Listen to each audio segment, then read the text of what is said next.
there's a fair amount of publicly available evidence that suggests Donald Trump, among other things, obstructed justice while trying to undermine investigations into his many scandals. It's of particular interest, however, who's reached this conclusion about the president and his activities. Consider this exchange from ABC News This Week yesterday between House Judiciary Committee Chairman Jerry Nadler and host George Stephanopoulos. Stephanopoulos: do you think the president obstructed justice? Nadler: yes, I do. It's very clear that the president obstructed justice. It's very clear. 1,100 times he referred to the Mueller investigation as a witch hunt. He tried to protect Flynn from being investigated by the FBI. He fired Comey in order to stop the Russian thing, as he told NBC News. He dangled pardons. He's intimidated witnesses, in public. That's no small allegation under the circumstances. When Richard Nixon was driven from office, he faced 5 articles of impeachment,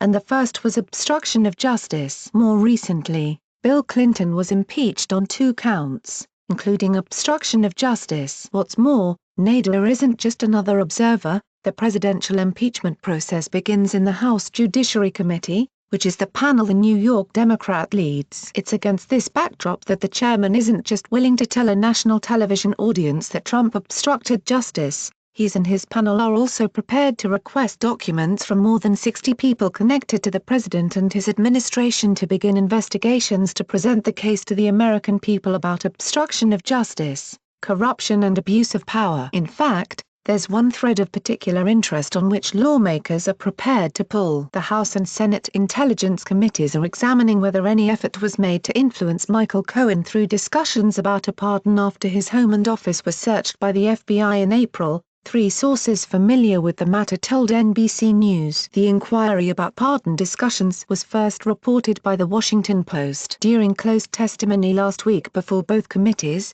Cohen testified about possible pardon discussions, the sources said, but they declined to discuss the details. Keep in mind, during last week's congressional hearing, Cohen swore under oath that he's aware of other crimes committed by the president that he couldn't discuss because they're being investigated by federal prosecutors in New York. Cohen said this following a question about conversations he had last fall with Trump. I can't say with any certainty what he was referring to, but it's hardly outlandish to wonder if this refers to possible Trump conversations with Cohen about a pardon.